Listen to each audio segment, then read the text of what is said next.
جب یہ بات ہوئی، اب دیکھو رب کریم کی رحمت، اللہ تبارک و تعالی نے فرمایا اے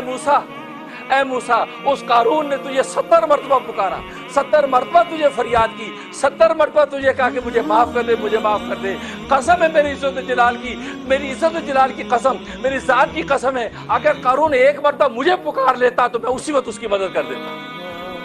لیکن اس نے 70 مرتبہ تجھے پکارا، مجھے نہیں پکارا۔ ظاہر انسان، کمزور انسان سامنے والے ظالم کو پکارتا ہے معاف کر دو، معاف کر دو، لیکن اس سے یہ بات سمجھ میں آ گئی، اگر کبھی ظالم کا ہاتھ پڑے مظلوم پر،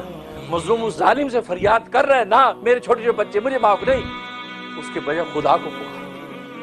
خدا کو پکارو، خدا پھر کیسے مدد کرے گا، اس ظالم کو تہس نہس کر دے گا، فنا کر دے گا۔ لیکن آج بندہ کمزور ہے، بندہ سامنے والے کو پکارتا رہتا ہے بھائی مجھے معاف کر دے، بھائی میرے چھوٹے بچے، بھائی میرے بچے یتیم ہے، بھائی نہ بس کر، ایسے کرتا رہتا ہے۔ لیکن اس اللہ کی اس منشا نے بتا دیا کہ ایسے موقع پہ تم مجھے پکارو، جب مجھے پکارو گے تو فرمایا کہ بس میں مدد کے لیے پہنچ جاؤں گا۔ کہا کہ موسیٰ تیرا دل بڑا سخت ہے، تو یہ 70 مرتبہ قارون پکارتا رہا، تو نے اس کی پکار کو سنا نہیں، میرے عزت و جلال کی قسم ہے اگر ایک مرتبہ قارون مجھے پکار لیتا تو میں اس کی مدد نصرت کر کے اس کو آزاد کر دیتا۔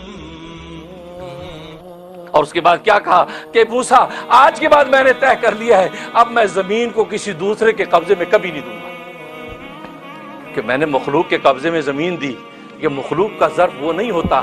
جو خالق کا ہے، میں تیرے قبضے میں زمین دی، وہ آہوزاری کرتا رہا لیکن تو نے اس کو معاف نہیں کیا۔ دیکھو رب کریم کی رحمانیت دیکھو، وہ پھر بھی اس کو معاف کرنے کے لیے تیار ہے۔